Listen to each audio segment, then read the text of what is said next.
संग घूमेला। तोला खवाऊं चितरी केला वो तुल खवाऊं मुसब्बी पेड़ा। तोला खवाऊं चितरी केला वो तुल खवाऊं मुसब्बी पेड़ा। हाँ ये टूर छैला मैं हाँ अकेला नहीं जाऊँ तोर संग घूमेला। ये टूर छैला मैं हाँ अकेला नहीं जाऊँ तोर संग घूमेला। नहीं खावो चितरी केला रे नहीं खावो मुसब्बी पेड़ा। नहीं खावो चितरी केला रे नहीं खावो मुसब्बी पेड़ा।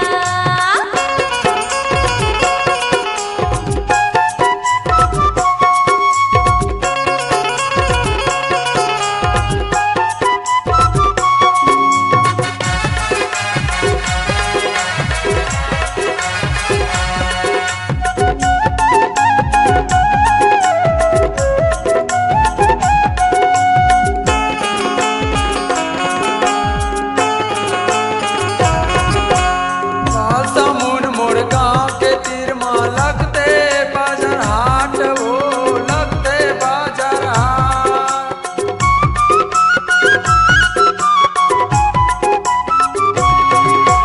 रंग रंग के खोआ मिठाई अना खवा दो चाट रे अना खवा दो चाट।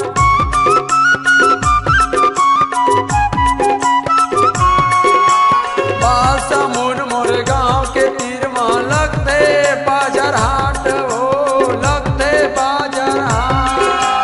रंग रंग के खोआ मिठाई अना खवा दो चाट रे अना खवा दो चाट। तेरे बुंदेला मान कहेला चना मोर संग घूमेला।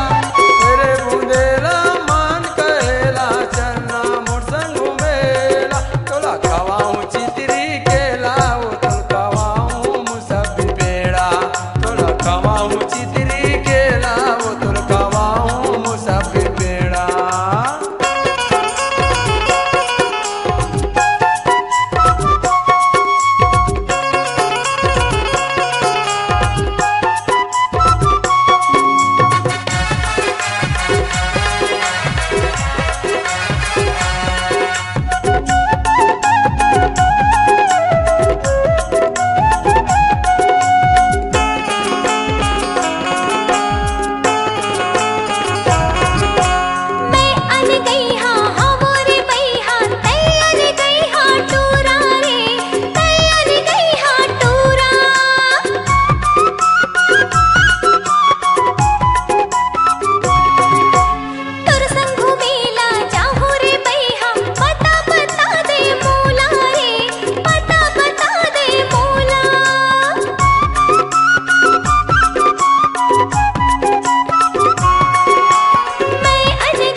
खवाऊं चितरी केला वो तो खवाऊं मुसब्बी पेड़ा देखवा बे चितरी केला रे देखवा बे मुसब्बी पेड़ा मैं खवाऊं चितरी केला मैं खवाऊं मुसब्बी पेड़ा देखवा बे चितरी केला रे देखवा बे मुसब्बी पेड़ा मैं खवाऊं चितरी केला मैं खवाऊं मुसब्बी पेड़ा